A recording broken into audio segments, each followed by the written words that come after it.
Vámonos precisamente al Putumayo, porque las comunidades del Putumayo nos han contactado y nos dicen, por favor, ayuden a que miren hacia acá. Andrés, la situación se está convirtiendo en una pesadilla para el Putumayo. Decíamos hace un instante, es que ellos pensaban que esa página de la violencia ya se había superado, y no, volvió. Efectivamente, Juan Pablo, comienzo con dos datos que entrega en principio. El primero de ellos, el IDEAM, que dice que pues, uno de los parques que está dentro de esa zona del Putumayo tuvo una pérdida en el año 2022 de 551 hectáreas de selva, solamente pues de selva, no el 100% relacionado con cultivos de coca, pero sí un gran porcentaje. Y otro que entrega la Oficina de Naciones Unidas contra la Droga y el Delito, y es que sobre los cultivos de coca, eso sí, directamente el Putumayo, según el informe que entrega esta oficina, tiene 48.034 hectáreas de coca, con un aumento del 70% frente al 2021. Estas son cifras del 2022 y pues según información que hemos podido constatar aquí en W Radio, pues esto ha venido y ha seguido creciendo. Para hablar justamente de toda esa problemática, queremos hablar, como usted bien lo decía, Juan Pablo, con las comunidades. A esta hora saludamos a Marino Peña, él es el presidente de la OSIP, que es la Organización Zonal Indígena del Putumayo. Presidente Marino, gracias por estar aquí en Sigue la W. Buenas tardes. Muy buenas tardes. Presidente, el narcotráfico en el Putumayo, ¿cómo lo ve la organización indígena? Bueno, primero pues saludar a todos mis antecesores, a ustedes por darme la oportunidad de compartir este importante espacio y este importante medio. Bueno, primero hemos sufrido durante décadas el fenómeno del narcotráfico, donde, pues, así como hemos perdido vidas humanas, igualmente hemos perdido enormes porciones de nuestra selva que nos da vida, de nuestra selva que, pues, es la farmacia, es el lugar donde nos proveemos de insumos para hacer que nosotros podamos seguir haciendo presencia en Colombia. Por esto entonces, nosotros Saluda al otro, vemos con sigues preocupación. Aló.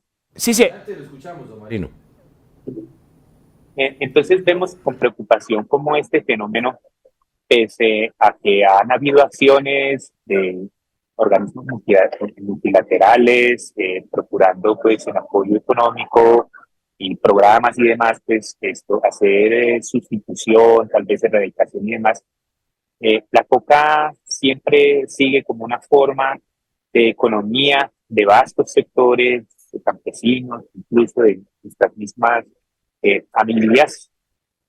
Y entonces esto es una situación pareciera de no terminar, porque otro factor que influye igualmente es que muchas familias, muchas personas se ven obligadas por los grupos ilegales a ejercer esta actividad. No, Por esto, pues, don Marino, pero perdóneme, don Marino, lo interrumpo ahí. Pero como lo que nos informaron a nosotros, habitantes del departamento del Putumayo, es que la situación ha tenido una evolución hacia empeorar que hacia mejorar. ¿Eso usted lo identifica de la misma manera? Hace 2 años, hace 3 años, había más calma, menos preocupación, menos presión sobre la población indígena, en su caso, que la que hay hoy. Bueno, nosotros en medio de esta guerra creo que nos sentimos, creo que igual, porque definitivamente hablar de estos temas es poner en riesgo la vida, o sea, se genera presión. La presión sobre la selva se ejerce de acuerdo a la situación que se presente. Hoy, luego de la llegada del presidente Gustavo Petro, se ha dado un fenómeno pues, interesante. ¿En qué sentido? Resulta que sin usar estos químicos, sin usar, como lo han hecho anteriores gobiernos, presión para ejercer esa erradicación, nuestras nuestra selva sigue en presión, pero entonces, cuando ese mercado cae, no hay financiación, entonces hay otro tipo de presión sobre nuestros territorios y es con la minería ilegal. Así que entonces, por cualquier lado, siempre estamos en dificultades, siempre tenemos problemas. Hoy, digamos, podría decir que había una tendencia fuerte con el tema de los cultivos ilícitos, estaba creciendo enormemente el tema porque el mercado pues fluía el dinero, pero a estas alturas el mercado tiene ciertas dificultades con el flujo de dinero. Entonces, pues, quienes se financian o necesitan recursos para financiarse, pues acuden entonces a otro tipo de actividades como la minería ilegal. Bien, otro de los pues sectores que se ha visto afectado en esta zona del país por el fenómeno del narcotráfico pues son los campesinos. Justamente para hablar con ellos tenemos a un líder campesino y además integrante de la Asociación Nacional de Usuarios Campesinos, Eder Sánchez. Don Eder, gracias por estar aquí en Sigue la W. Y de una vez le pregunto, también nos ha llegado la información que pues hay restricciones de movilidad, deben tener cuidado para movilizarse, incluso pedir permisos. Esto en los últimos días, ¿cómo se ha visto? ¿Ha sido así? ¿Ha sido peor? ¿Ha sido mejor que antes? Mire, yo pienso que para dar una respuesta muy concreta, estoy de acuerdo con el compañero indígena que acaba de hablar, porque hay que hacer un contexto, digamos, para que los oyentes tengan claridad de lo que está pasando en el departamento del Putumayo. Una de las cosas concretas es que la economía de la coca se cayó.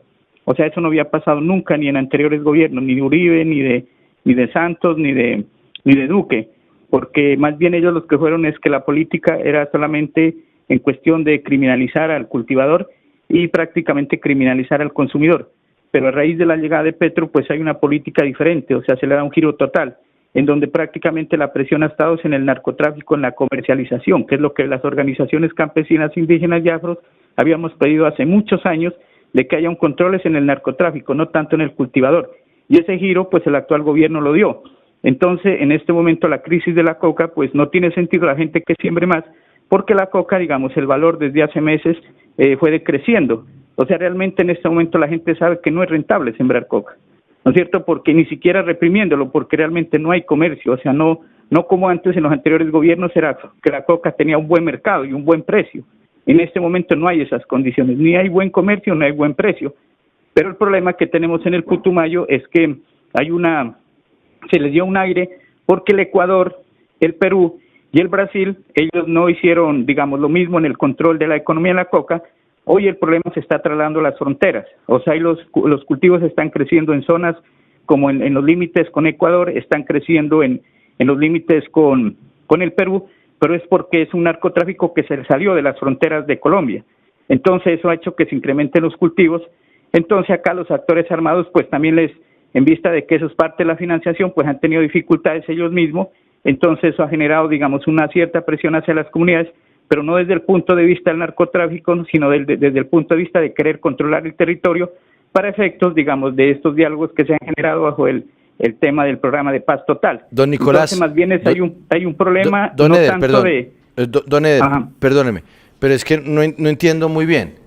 O sea, sí ha crecido el narcotráfico, pero no ha crecido el narcotráfico, es que no lo entiendo, porque usted está diciendo que sí incrementaron los cultivos en la zona de frontera. Por eso, pero no es estrictamente en Colombia, porque repito, la economía de la coca, desde el año pasado a finales y este año a comienzos, la economía no es rentable como era en anteriores años, en los anteriores gobiernos, hoy no es tan rentable. Pero y entonces, pero y las 48.000 hectáreas que se incrementaron los cultivos en el departamento, ¿entonces no existen? En el mapa ahí, y si usted hace un estudio del mapa, con un mapa de Naciones Unidas, en el monitoreo, donde han crecido en la frontera, ¿no es cierto? Porque el control ya lo tienen en otros países. Pero en la frontera, perdóneme, don Eder, pero en la frontera del lado colombiano, y luego se lo llevan a otros países. Sí, pero porque hay por eso, pero entonces no neguemos lo que es real. O sea, si hay una situación de control y si hay una presión que se está ejerciendo sobre los campesinos en la zona de frontera. ¿Usted cómo nos dice que no cuando la realidad es que sí? No, han crecido, sí, pero el comercio se está fortaleciendo en los otros países. Anteriormente ocurría que en Colombia era rentable. Claro, pero los campesinos que presionan a los campesinos que presionan para cultivar son colombianos, no son del otro lado de la frontera, señor. No, porque en el caso de la frontera, donde si usted revisa estadística, en el Ecuador y en el caso del Perú, están creciendo los cultivos allá también, no a la dimensión que antes era Colombia, donde aumentaban nomás. Hoy los cultivos se expandieron hacia el Ecuador y hacia el Perú. ¿Hay presión de grupos armados sobre campesinos colombianos en el Putumayo? Pues pero en el marco del control territorial, o sea, de ejercer control territorial, ¿no es cierto? Es ahí donde ha habido problemas. Pero igual a ellos pues se les ha planteado de que se genera una nueva política de diálogo. Entonces, por lo que las organizaciones estamos pidiendo, en el caso del alto comisionado, es que haga presencia en el Putumayo, digamos, ya que ustedes nos han dado la oportunidad de aprovechar este espacio en los términos claros. Queremos decir que es urgente que el alto comisionado venga a generar ese espacio de diálogo, ¿no es cierto?, porque las comunidades de alguna manera, pues tarde que temprano van a empezar a movilizarse, porque no pueden, digamos, ser cooptadas, digamos, por los grupos al margen de la ley, en aras de que hay un gobierno que le dio un giro total a la política de drogas. Entonces tiene que generarse diálogos, precisamente porque los actores más ya no es rentable, ni siquiera para ellos también vivir del narcotráfico, porque la economía prácticamente está caída. Entonces, eso también hay que tenerlo claro. Pero, entonces, ¿para qué quieren al comisionado? ¿Para que hable con qué grupos? No, porque, digamos, en el plan de desarrollo el gobierno planteó de que iba a generar, digamos, espacio de diálogo con todos los actores armados. De hecho, ya lo está haciendo con el ELN, lo está haciendo con las disidencias y de alguna manera con los actores armados que hacen, acá en el caso del Putumayo, hacen presencia dos actores armados, como es el Frente Carolina y está Comandos de la Frontera. Entonces, lo que se ha pedido es que el alto comisionado haga presencia, que son precisamente grupos para saber cuáles son las condiciones, digamos, cuáles son las reglas de juego con ellos, precisamente para que no tengan que presionar a las comunidades, no tengan, digamos, que confinarlas, pero queremos es que el alto comisionado, como en términos claros, ponga la cara en el Putumayo para saber bajo qué reglas de juego están dialogando con ellos, porque lo que vemos en ellos es que no hay una especie de voluntad. Entonces, si no hay voluntad política, pues va a ser muy complicado el tema de la paz total. Entonces, pues si los actores armados no muestran voluntad, pues lo que van a hacer es que los próximos gobiernos pues va a seguirse repitiendo la misma política, que es la represión. ¿Y los señores actores armados han mostrado voluntad, señor Eder? ¿Cómo, perdón? ¿Los grupos armados han mostrado voluntad?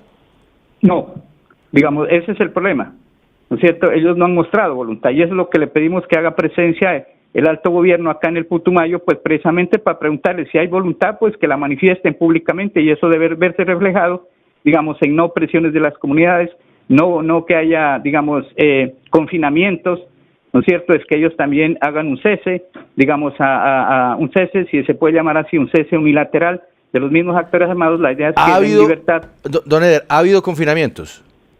Claro, han habido confinamientos, sí han habido confinamientos. ¿Amenazas? ¿Aló? ¿Ha habido amenazas? También ha habido amenazas contra los líderes sociales. Y esas amenazas las hacen grupos que se dedican al narcotráfico.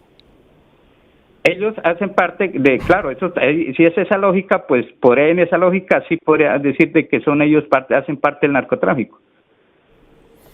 Por eso queríamos escucharlo usted, a don Marino, porque como usted bien lo señala, el llamado es al gobierno nacional para que vaya y atienda la situación. Por supuesto, hay otras visiones en donde dicen que la presión es constante, Don Eder dice que no. Por supuesto, nosotros le damos crédito también a don Eder, que está en el territorio.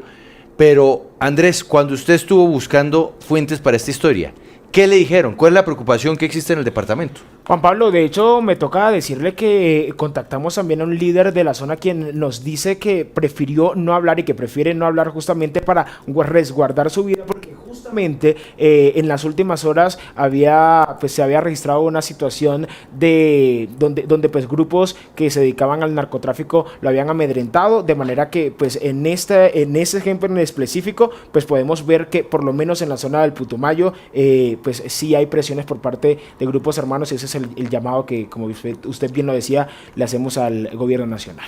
Pues es que es lo que queremos, insisto, es que la paz total es en todas partes.